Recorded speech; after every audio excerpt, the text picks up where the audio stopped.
Assalamu alaikum. Good morning, good afternoon, good evening, ladies and gentlemen. Thank you for joining us today for an exciting webinar on secrets to building productive and happy team. I'm Dunya Zeb, and I'm delighted to be your host for this insightful journey into the world of empathetic leadership.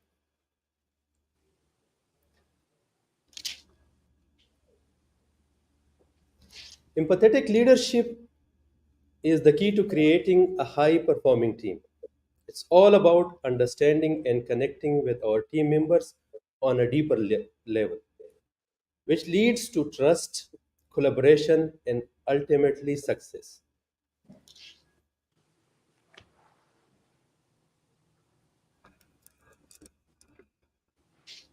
Today, we are going to explore the qualities that drive empathetic leadership, such as good listening, remembering people, remembering people's unique needs, and engaging in a meaningful conversation.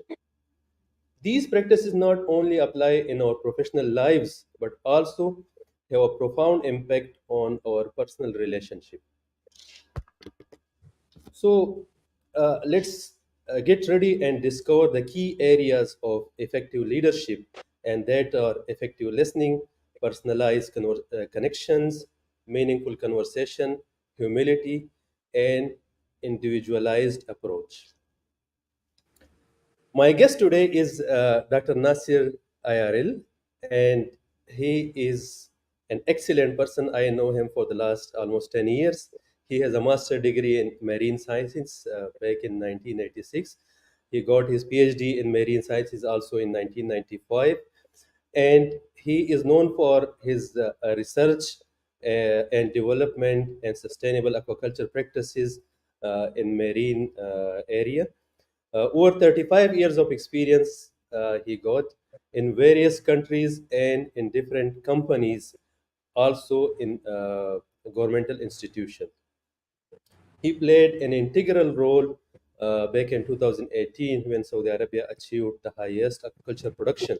And I believe without his effort, it was impossible. Currently, he is attached with the University of Stirling in Scotland as a guest lecturer. So I welcome you, Dr. Nasir. Assalamu alaikum, Dunya sir. Thank you very much. Thank you. Salam wa rahmatullah. How are you? Fine. Thank you, Dunya sir. All good. We are excited today to learn from your experience and things that help you in your success throughout your career. Thank you, Dunya sir. I'll do my best. Whatever is possible and whatever is possible, I will do whatever is possible. Thank you very much, Dunya sir. At the very outset, thank you very much for inviting me to this webinar on how to talk about a very important topic, Dunya sir. Basically, I am very much interested on how you linked productivity and happiness. Inshallah. One is not possible without the other. You just need to have a productive relationship to have happiness. And if you're not happy, you're not going to be productive. So the link between both of this, we will explore as we go through. Inshallah. So this, I ask you my first question for today. And with my personal experience and what I saw and learned from other people, you are an effective listener. You listen properly and empathetically to the people. So can you share some tips on how to become a better listener as a leader and how it has benefited you in your role? Thank you, Dinesh. Thanks. Leadership actually basically starts with listening, Dinesh. You really need to listen to the person under your control. Basically, how we develop this, I would like to go through 3 or 4 steps on how we see how this. Let's look at it from first thing is our spiritual looking. I don't think any religion or anything talks about things that has no. You need to be empathetic. You need to look at your neighbors. You need to look at your colleagues. You need to look at your family. You need to look at this is core of any religion. I don't think any religion. Our religion is also not different from it. So recently I read an article in which it said that our Prophet ﷺ, when the moment he had his final sermon and till his death, he insisted or gave more importance to 3 things. The first of the thing was that we uphold our prayer.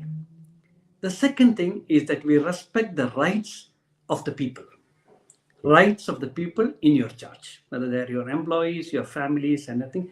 And the third was the right of the women, whether it is your mother, your wife, your sister, and your daughter. So these are the three things that occupied our prophet in his last days, which we should hold dear. It's the same with Hinduism, it's the same with Christianity, Judaism, any religion that you see. So this is the core of our being as an individual that we do.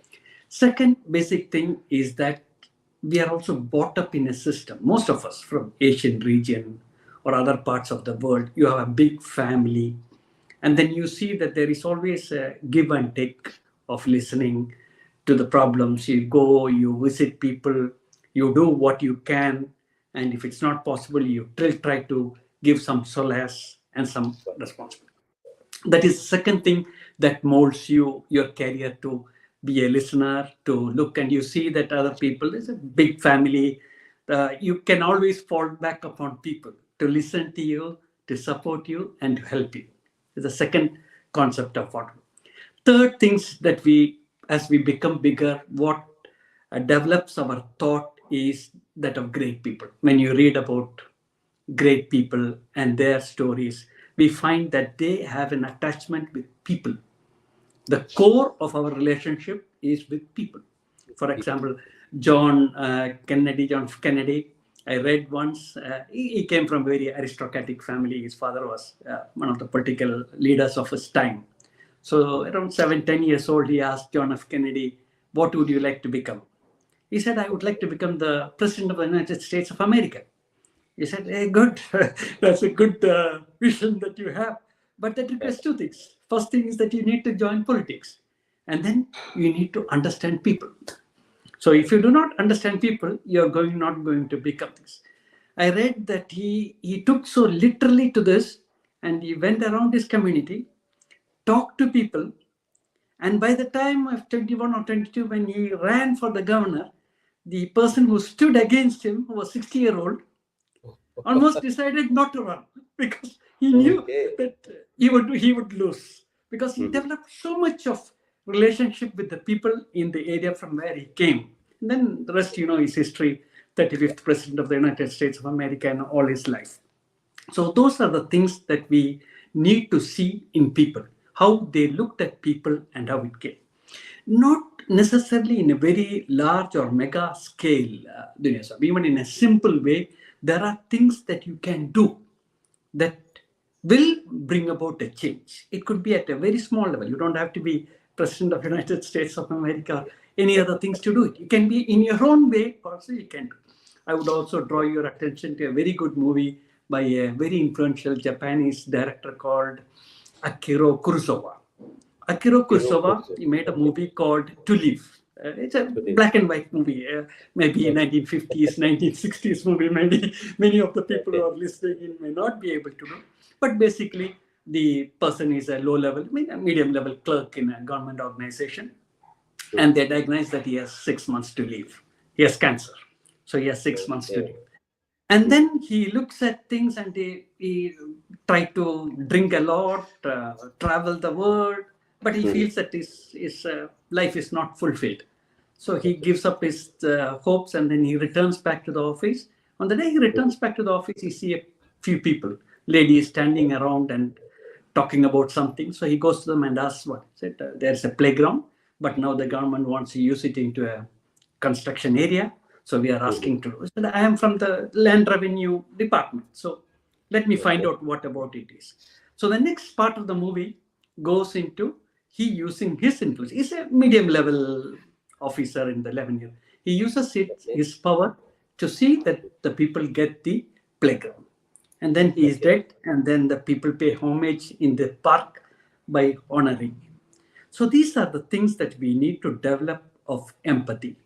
Our beliefs, our religion, in the first instance, what we see around us, the compassion that you have received from others in your family, in your immediate things, what you need to pay back.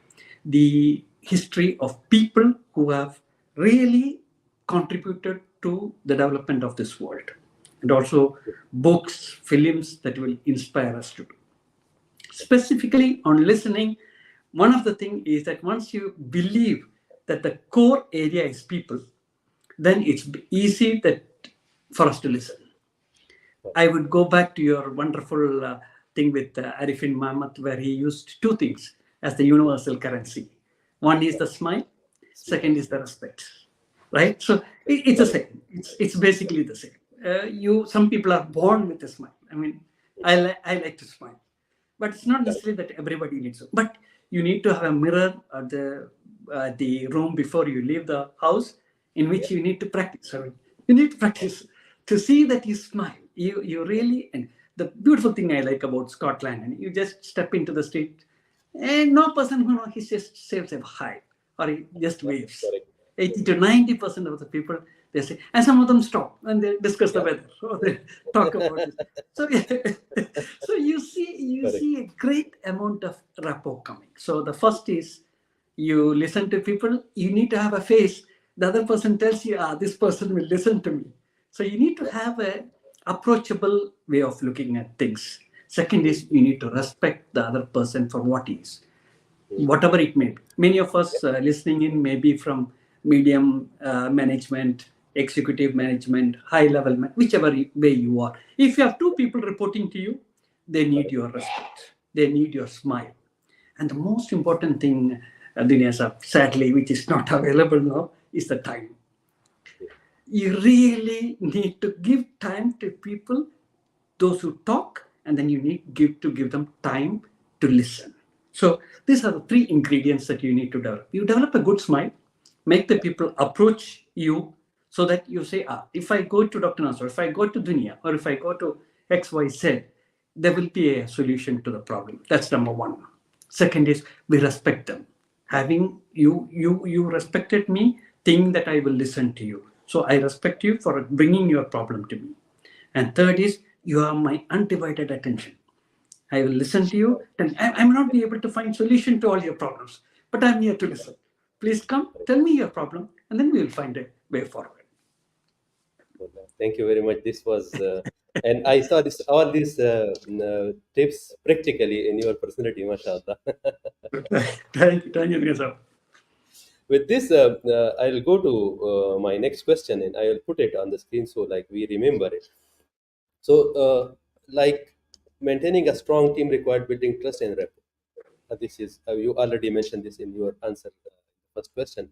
So I noticed that you most of the time remember people's name, and you keep their contacts as well. Like if I call about somebody, you say, oh, yeah, okay, I have its number. Okay, so how it helped you in your leadership journey? Like it's amazing character, and how it is helping you the way you achieve the production level that we talk about in 2018. I believe it helped a lot in that journey.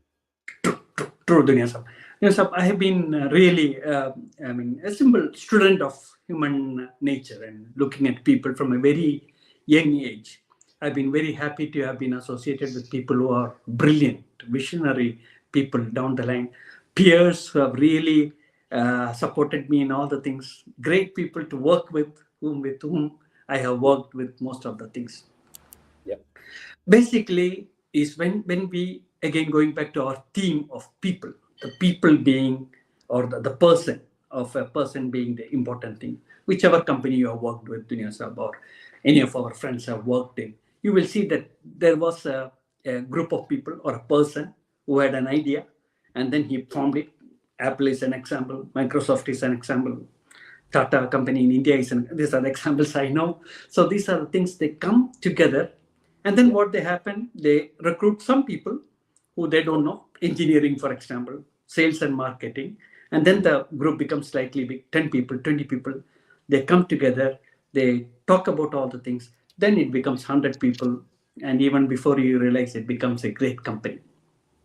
But everything revolves around people who formed the nucleus, who formed the group that formed the company as it progresses. Some of the relationships are very long, lifelong, 40 years in that company, 50 years in the company. Yeah, a great part of your life in the company. Other people they came in, tested the company, did not like less than 1 year, left the company. Then there are people who live 5, 10 years, 15 years in a company and be very comfortable with the company. Many things that we can do is basically, in every company, there are people who have certain records, certain information about the company. I'm not talking about the visions or the targets or something that you put in your websites. No, that's for selling our product. I'm not saying negative about it, but you paid somebody to write about that. It does not tell you what is inside of the company.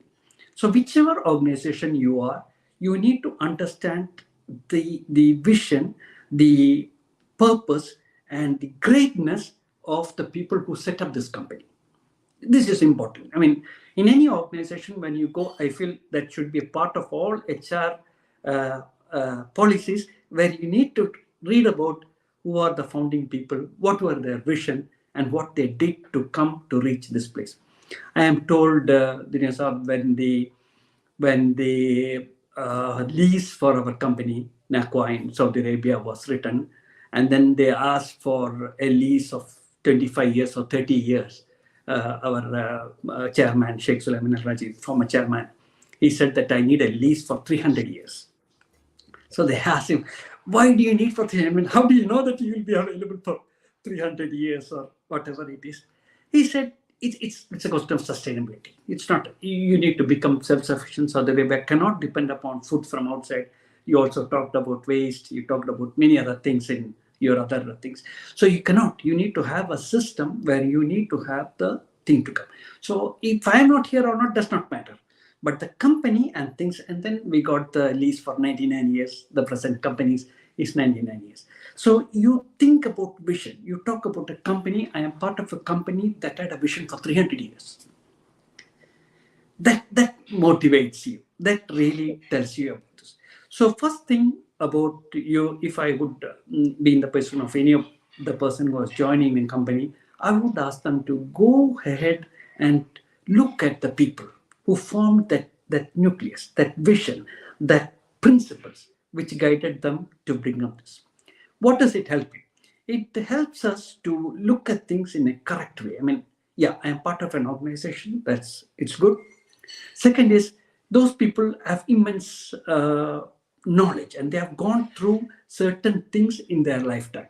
You don't have to again repeat the same mistake again and again. So if there is, you will see this any place. You go to Pakistan, your hometown, and you go to a village office and you ask a guy, I need to transfer this land to this land.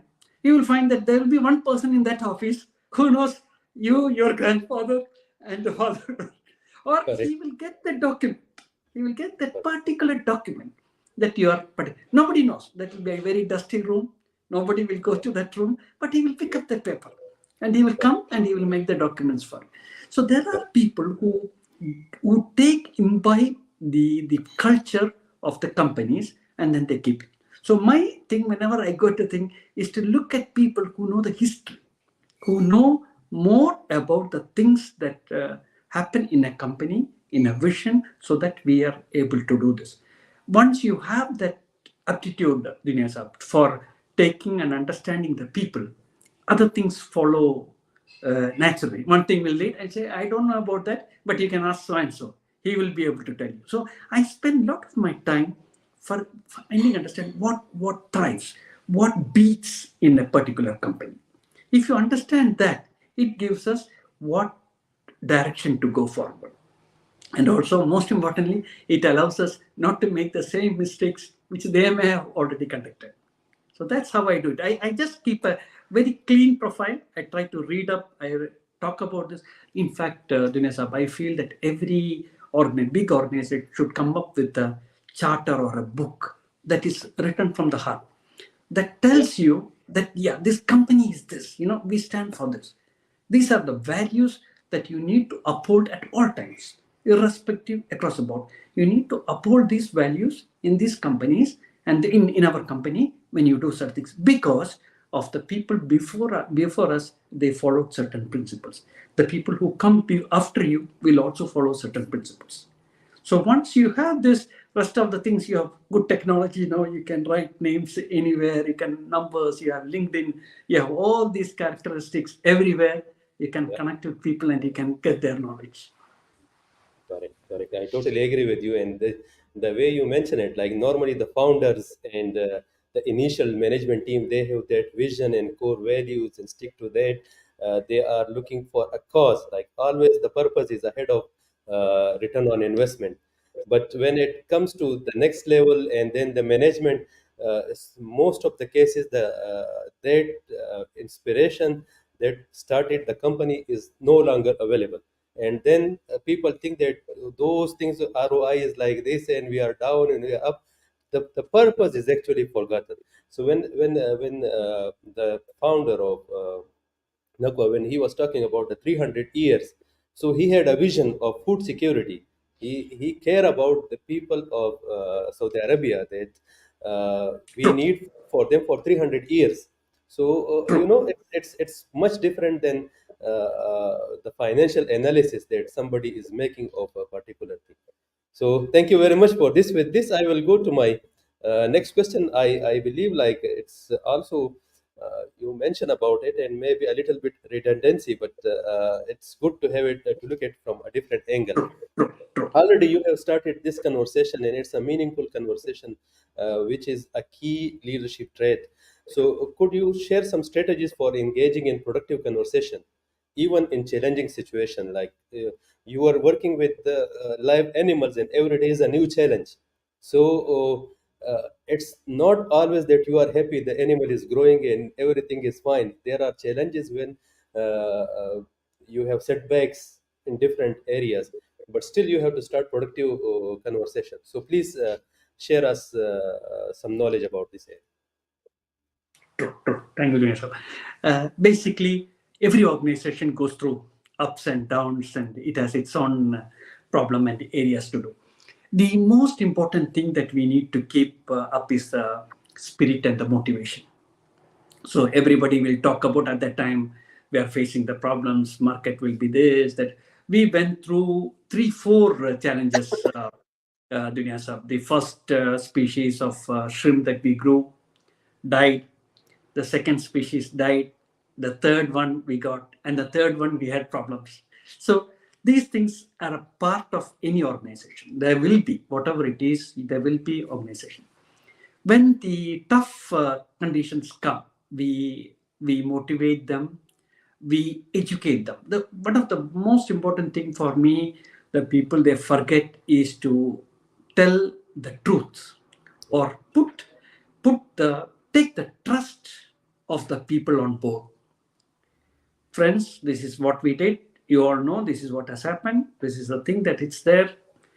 It may be layoff time. I'm not saying that we are going to lay off, but there could be things. If there is something that you could do to the company, please do. If there is something that you're looking up, it's time for you to look, but we are always with you. Come back when your company is back again. You are most welcome. The door is open, but at this time, we have such and such a situation. So basically, we need to trust the people. We need to motivate the people to keep up their spirit whenever the system is going down. And most importantly, we need to be truthful to them and say that this is the situation of the company. Many of them may know, some of them may not know. Most of the time, what I have seen when a calamity strikes or thing is that people go into a cocoon. They start less, all rumors, all talking here, talking behind the back. That is there, oh, they're crossing that down. So and so is going to be fired. So and so. If you are truthful and if you come forward and say that we had this problem, it's in nature. In the case of aquaculture that we know of, it is nature. Second, it's market forces. It's something that's beyond. I mean, any person in his right mind is not going to make a problem for his company, because along with his people, his sustenance, his family's welfare, his personal achievements is all linked to his company. So nobody is going to put down his company for just any purpose, unless there's something else. But in general terms, nobody is going to do it. So you need Yeah. to gain that trust at each period of time. There is basically when we had the problem, since you're one of the fundamental person in finance, I will give an example from finance so that you'll understand the things of this. For those of you who don't know what is aquaculture is the way of growing animals, fish, shrimp, seaweed, whatever it is, in contained conditions, and then you make money out of the group. In NAQUA, National Aquaculture Group, we have ponds, which is basic unit.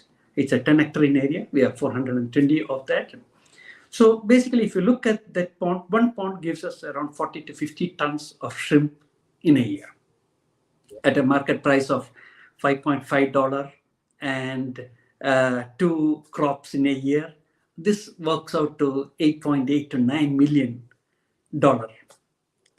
The salary of one average salary of one farm or something works out to $380,000, something in a year. So basically, when you have a problem or when you have a situation where you have people, you listen to the people's problem, you put this in relationship. You are talking about giving responsibility of an 8.8 million or a 9 million investment to a group of people, or revenue to a group of people whose voices or whose needs are not being heard. Much less this. I mean, where is, please, whoever is listening, please do your own maths and look at what your company is producing and what is the average salary. This includes everybody, whether it's the liftman, whether it's the watchman, whether it is the pond worker, it's anybody across the board. If you see, you need to, how is it that we are not listening to the fact that he has a problem back home? There was an earthquake in Nepal, or his toilet is not being cleaned. The next time, how do you expect him to work? How do you expect him to do? It's not the answer to the question, but it all gets tallied to this. Why are we not listening, or why are we not sparing our time to look at things? Most often, Dinesh Sahab, in our busy life or something, it is something on the HR sheet. You need to speak to your employee, your KPA. So you're looking at your watch. How much more is he going to speak about? I mean, I need to go back into my comfort zone, into my office, and do whatever reports that need to be done. So you do not put that into perspective. When you put that into perspective, yeah, now I am all ears. I can listen to you because my shrimp or my cattle or my company's future depends upon you people, and then I need to give you the time for this one. So whenever I had this problem, I used to go to them and say, the company in so many years, how many years you are in the company? 10 years, 15 years. Good. How many Umrah did you perform? How many religious things did you do? So our company did all this for you, right? You had, we did not have arranged buses for you. It was your things to go on your own. We did this for you. We look at the beautiful side of what the company has done for them. Usually, people being people, they look at it from their perspective. They don't look at it from the perspective of what others have done for them. So this is a beautiful time for me. I go around and tell you, hey, last year we did Hajj together, right? You remember you had a problem, and then you remember we talked to the HR and they made the paper for us? Yeah. Don't forget that. It's very easy to forget that the company, what other people or the company does for you in a calamity. Oh, no, they treated badly. But there are a lot of things that the company has to really do. Sometimes, like one more example, Dinesh, which really is that once I was called to a farm, and the person with the food, he threw the plate on the other guy saying that the food is bad. I called him, I sat down and said, do you know the MD of our company? Yeah, I know him, MD of the company. 45 years ago, our canteen was supposed to be in this area, and this was it. So basically, we had rice, we had boiled fish, and we had a boiled egg. So this was the menu, lunch and dinner. Okay, you bring some pickles from Pakistan, somebody brings from India, you share some of the things and make the things eat. So the top management guy and one of the HOD, head of the department, decided to take it up to the management. Thinking that the general manager is not aware of this, let's take this up to the manager. So he was busy, and then he was on the way to go to Jeddah. And I said, come in. I mean, I'm just not finished my lunch. So that day's lunch consisted of rice, half-boiled mackerel, and one egg to the senior management. And the lower people had either the fish or the egg. So this was their menu. So the general manager said, please take a seat, because I had to drive back again. The roads were not as good as they are now 45 years ago. So he said, I need to hurry. So please come in. Let me take my lunch as well. And then we will talk about your problem. We'll talk about it. So he reaches below his coffee table, brings up his lunch packet, and he opens it. And they find the same rice, the same fish. Only example is just 2 eggs. The general manager has 2 eggs. It's the same rice, it's the same fish. So you are now throwing the plate at another person by saying that the food is not good. But when you look back at a time, a person of our GM structure, coming from a wealthy family in Alit, they used to eat the same thing, right? So we need to respect, and we need to see that this is the way the company came forward. And if they can do it, I can. There will be everything is not rosy, Dunia Sahib. Everything is not what I say or what there are problems, there are issues, but you need to appreciate it in the larger context, which will solve the problem. Thank you very much, Dr. Saab. This is very insightful, and I agree with you. Like when you don't stop at face value, you go back and see things from a deeper perspective. So conversation become easy actually. True. So with this, we go to our next question, and now one thing is, and already like this, it is a flavor of it we already saw in your discussion. Humility is often like a vital leadership quality, like the GM who was eating the same food and he was listening carefully. So humility is already there. So how do you maintain humility while leading a team, and how has this influenced your team performance and loyalty? Humility, something that we develop, because once you, again going back to the core theme of that individual or that person being an important member of our team, that gives us that, again, the universal currencies of smile and respect. So we have that, we maintain that I treat you as a person, as an individual who has come towards me for whatever position I am in to support you. And then I sit with him and say, most of the time, it's not necessary that we will be able to solve the problem. The fact that you're able to listen to a person, going back to your first question, the fact that you're able to sit and listen to a person solves most of the problem. Once I was sitting with somebody, he came, and I was just wrestling with my conscience as to how we can solve his problem. 1 week afterwards, I see him very happy. He comes back to me and says, Dr. Nasser, thank you very much. In fact, I am feeling guilty because what he asked me to do 1 week ago, I have not done. So I was feeling a bit guilty. So I asked him, I'm really sorry, brother. I could not get to your problem, but certainly, no. I came to thank you for having solved the problem. How did this happen? I came to your office. I looked and I was going down. Somebody asked me. I said, I went to meet Dr. Nasser. I told him the problem. He said he would look into it. And then the other guy said, oh, you have that problem. I had this problem last year also. And what I did was like this. So you go and meet such and such a person, that will solve the problem. So I told him, that's good. But why do you thank me? I did not do it. Now, the fact that I have a person to whom I can come and talk, that opened up the way to do this. So basically, when you talk to people or things, when you gain their trust and when they have their faith in you, then you look at things in a very neutral way. Come to me, talk to me about the problem. I may not find the solutions all the time, because even the management, the MD or the general manager of a company may not be in a position to solve. It may be a labor law issue. It may be something else beyond the things. But the very fact that we are opening up a position to listen, to look at things will make things more possible. So basically, humility, I just found is that basically it's the important trait. The important trait. Smile is good. Respect is good. Respect for the history is good. Respect is everything is good. But the humble way of looking at things creates a great information. And also, you started in your introduction with the word empathy.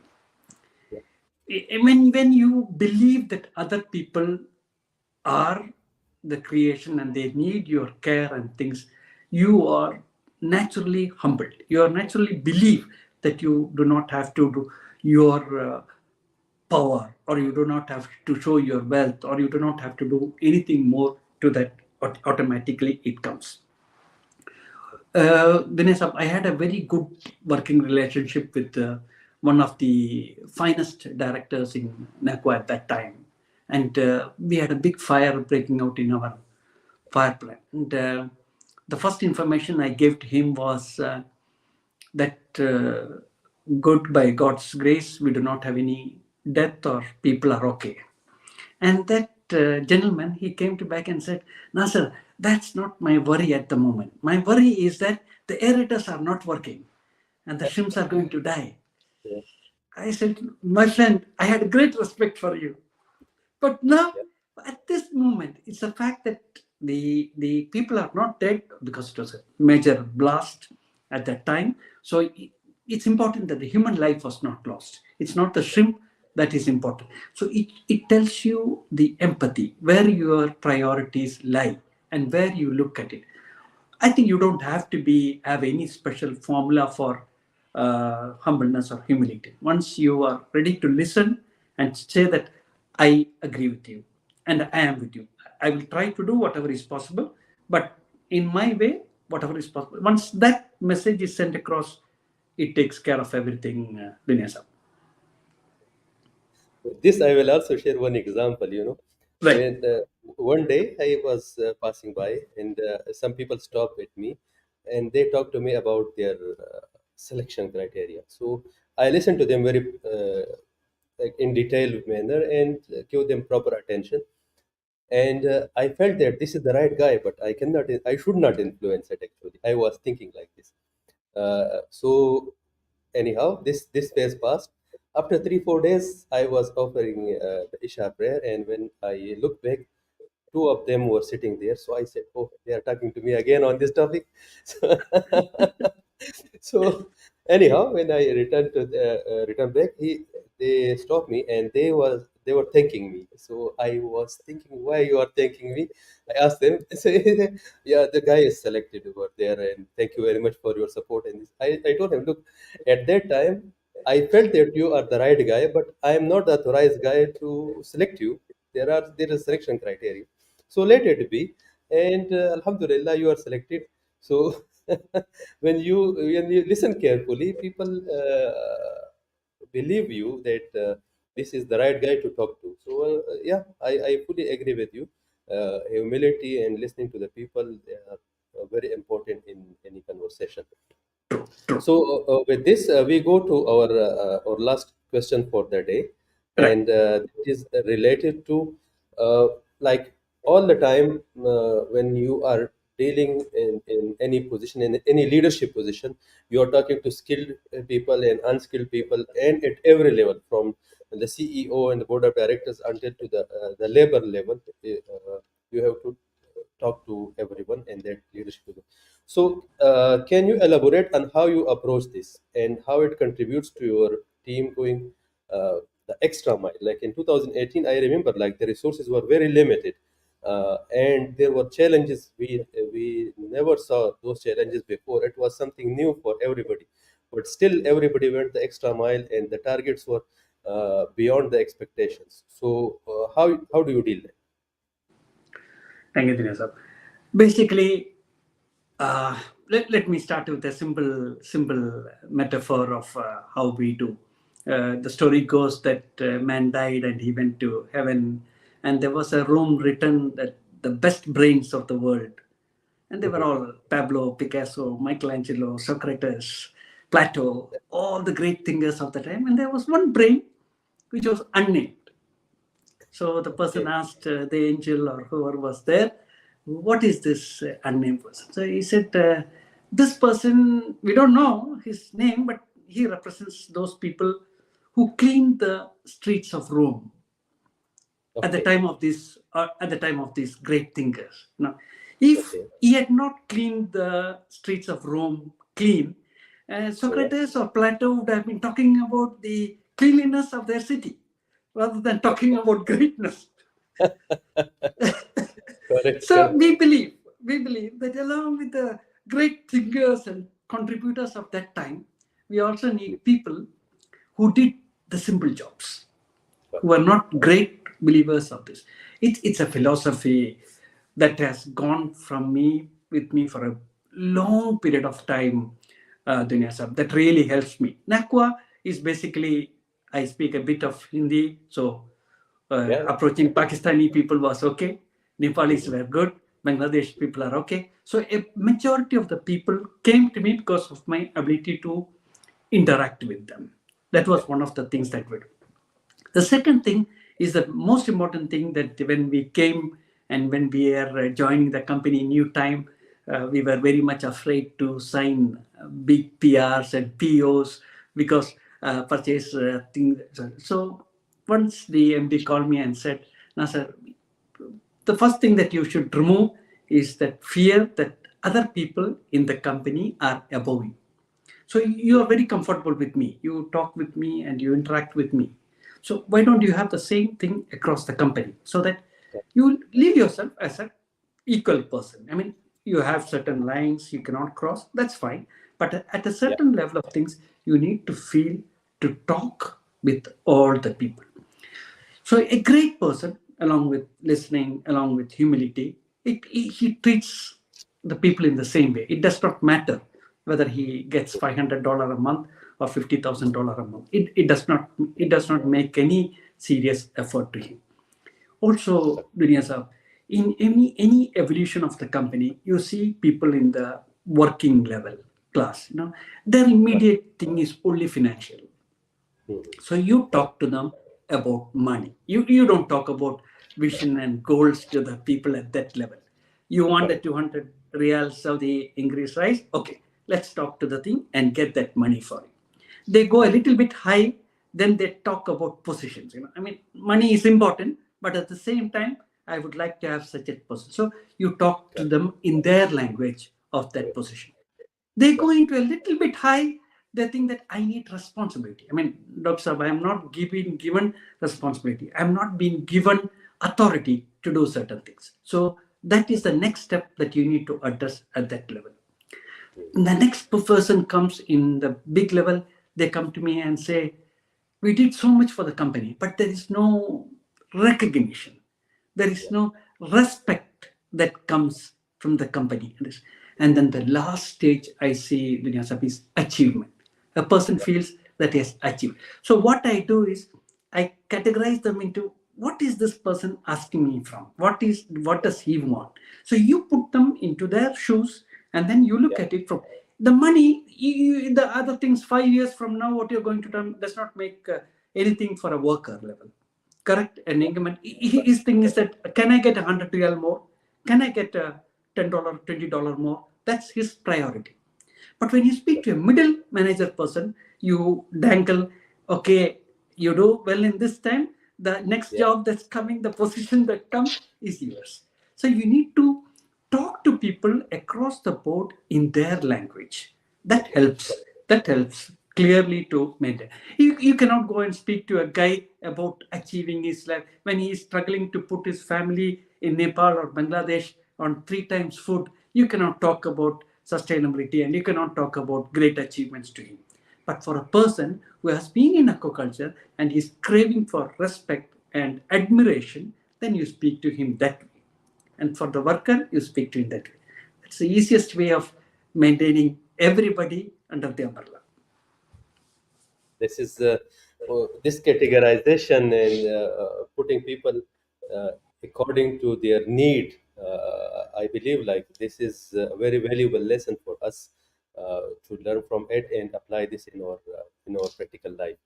So with this, I will leave the door open for questions. If the audience have any question, Dr. Nasir is here for another 3-4 minutes, and inshallah, we are here to answer those questions.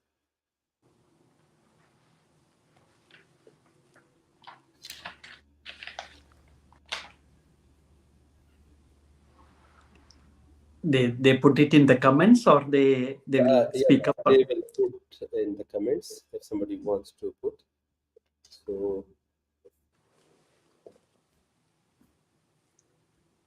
well, we are also new to the technology, maybe.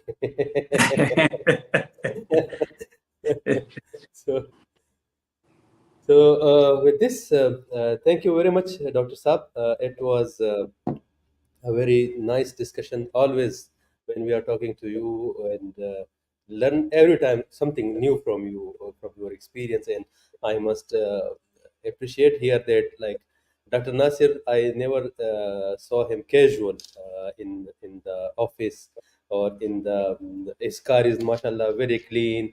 He's going at specific time to the mosque. So it's a complete you can say bond of respect, humility, and what you call it like personality wise. You are mashallah a very nice personality to look at. And thank you very much for all these lessons. And inshallah, we stay in touch with other topics in the future. Thank you, Dinesh. Great pleasure talking to you. Thank you very much. Thank you. Thank Assalamu you. alaikum. Take Alexa. Thank you very much. Thank you, gentlemen, for listening us, and hope you will learn a lot from this discussion. Assalamu alaikum. Alexa. Thank you. Take care. Bye.